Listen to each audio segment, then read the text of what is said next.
Hi, you're watching Flight Steinberg's YouTube channel, and I've been so looking forward to show you this thing I built. This is a chord prediction machine based on ELECROW's 1.28-inch smart panel. What can this do for you? Here's an example.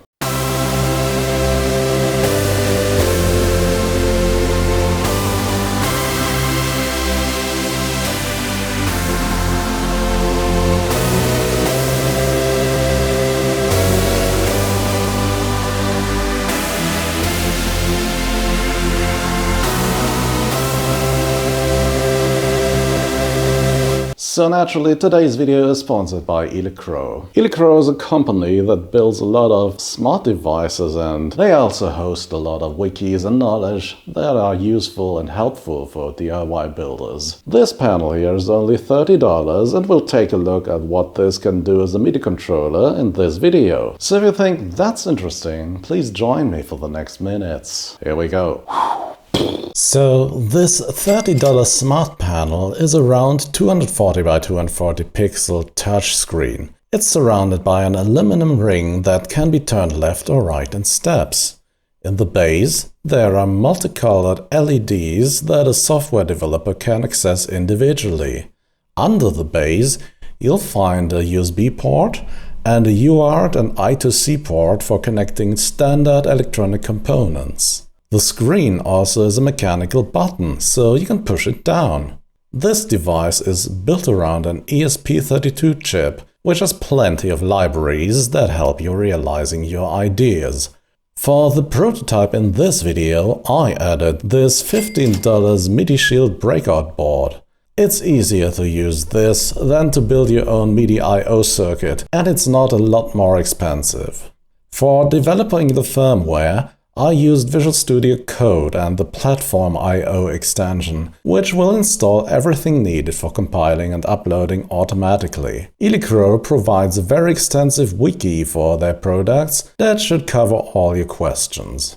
So all I needed was to connect the RX, TX and 5V and ground pins of both boards, and then I needed to write down some rules for my chord generator to follow. I also designed and 3D printed this lid the panel can sit on without damaging those thin cables in the long term. But let's take a look at what I made first, before I talk of the process that led me there. Okay, so this is a MIDI device. So in order to hear sounds, you need an external synthesizer, because this doesn't create its own sounds, this does. And what you want to do here, for example on the ESI X synth, is turn off local mode. This means playing notes on the keyboard won't directly play them back on the synthesizer. Instead, it will route the MIDI notes out to here, and from here they are sent back to the synthesizer, and then we can hear them. With that out of the way, we'll choose a piano sound. And now you can start playing chords on the keyboard, or you can just touch the screen here. I will do both. If you touch the screen here, this device will assume we're in the key of C major.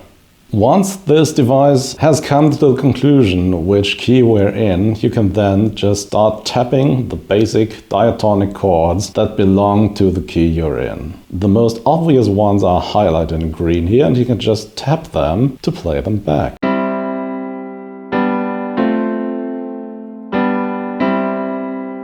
Once you've reached a certain number of chords, you can see there was this heart on the screen and it's starting flashing red. Now you can pull off an emotional chord. Let's listen to this.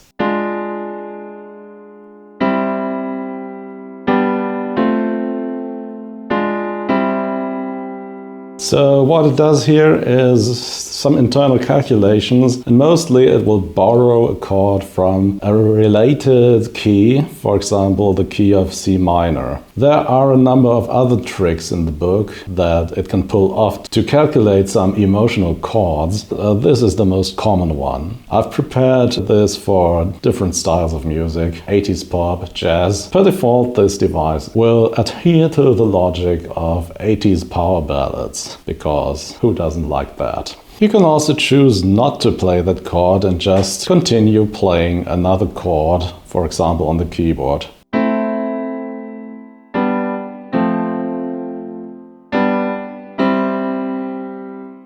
You can also push the screen for 3 seconds to reset it. 1, 2, 3, and we're back at square one. You can also start playing notes on the keyboard and it will show you the chord you're playing.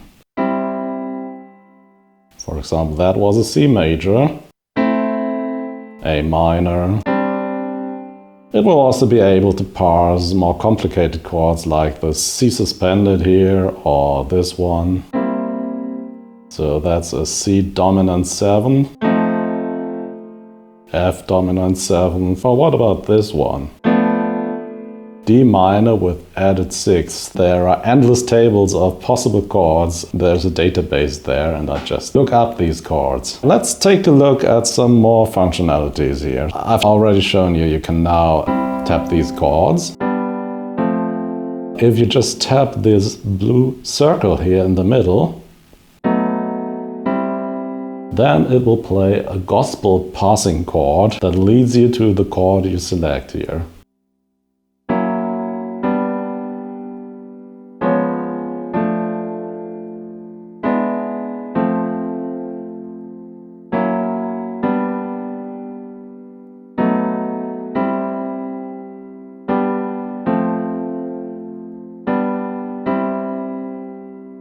That's very satisfying.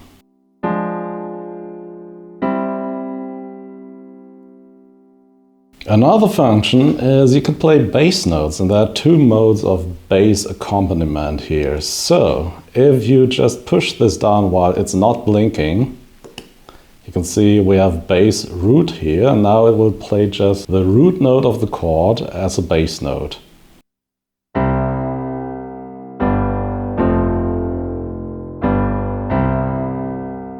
And if you push it again, now the bass note will always be the key you're in, so you can do those Phil Collins styles of chord voicings. Listen to this.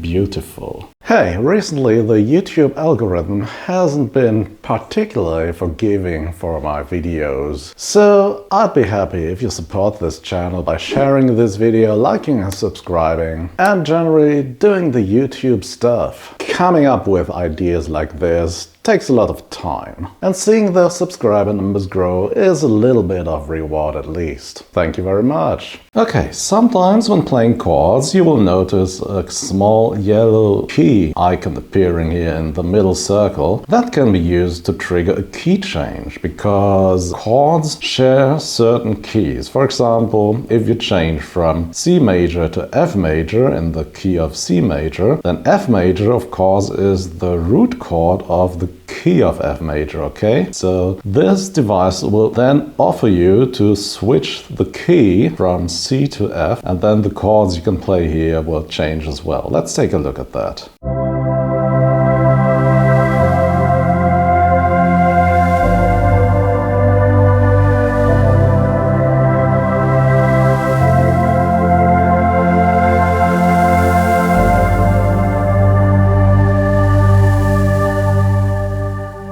So what happened here is we changed to the chord of F on the related key screen, and now different chords have appeared here. We now can play an A sharp, for example.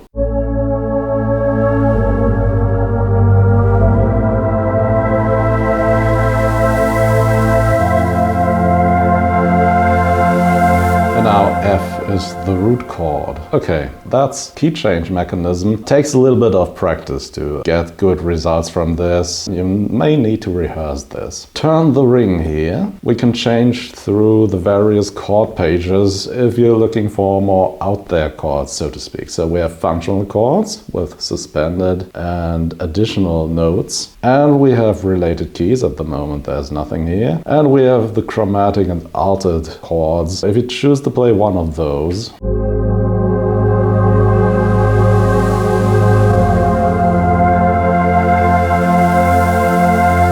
you can play this to great effect. The device will lead you back to the diatonic screen once you chose one of those out there chords. Let's take a look at other functionalities as well. One that I'm particularly proud of is the sequencer. So all the chords you play will be recorded in a history, and the history is used to determine the key you're in. But you can also play these chords back in a sequence of up to 8 chords. So here is a demonstration of that.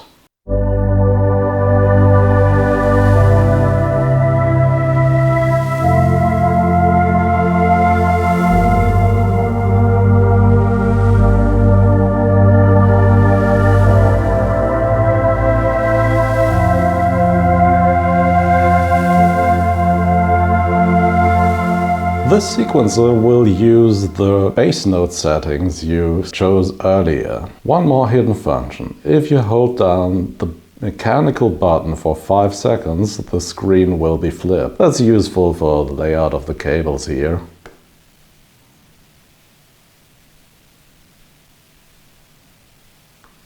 So there it is, now it's flipped.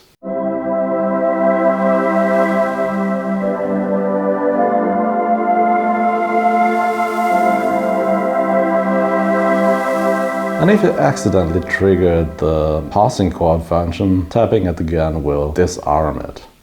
There are lots of other details I may talk about. For example, notes triggered with the chord functions here will never have quite the same velocity, so they don't sound mechanical if you repeat them. So you can play something like this.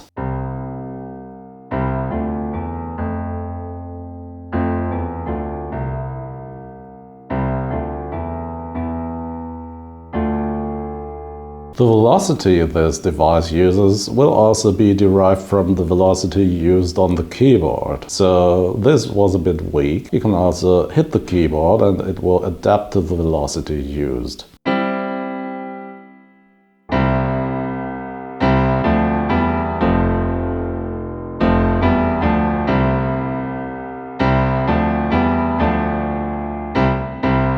My apologies, I used my left hand and didn't quite hit the chords correctly there, but this shows you can play melodies here as well.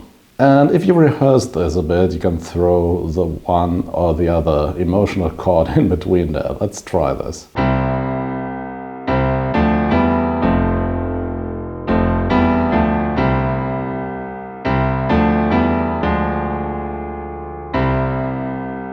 Yeah, I think I need to rehearse this a bit, but for this video it should be okay. Here's one more idea how to use this device. You could use the chord output of this to feed it into a step sequencer on bigger hardware like the Arca MPC Live here.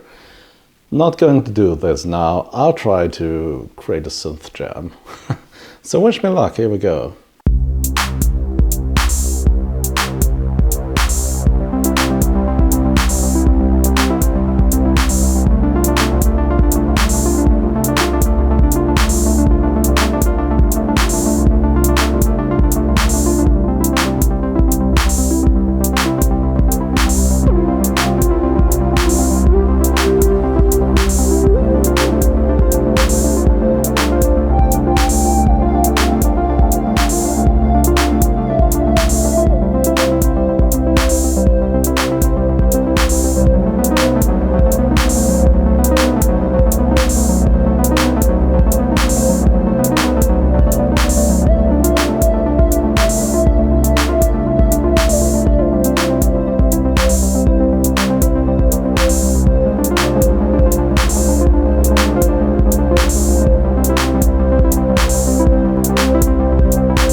Yeah, something like this. I hope you got an impression of what I created here, and if you could listen to me for some more seconds now, I'd be very happy. Yep, and that's it for today. A chord analyzing and predicting MIDI machine built on ELECROW's smart panel. And I don't know why, but I think I have something on my hands here. So if this video catches on, I think my next step would be to design a PCB that fits exactly into this slot here under the panel. So we can have USB and TRS MIDI without this contraption here. In order to build this, I need a little funding. So what I'll do is I'll put this firmware here onto my Gumroad page. You can download this for free from there, but you can also choose to pay for that. And in the case that I should get, let's say, around $500, that should be enough to develop a prototype for such a PCB, because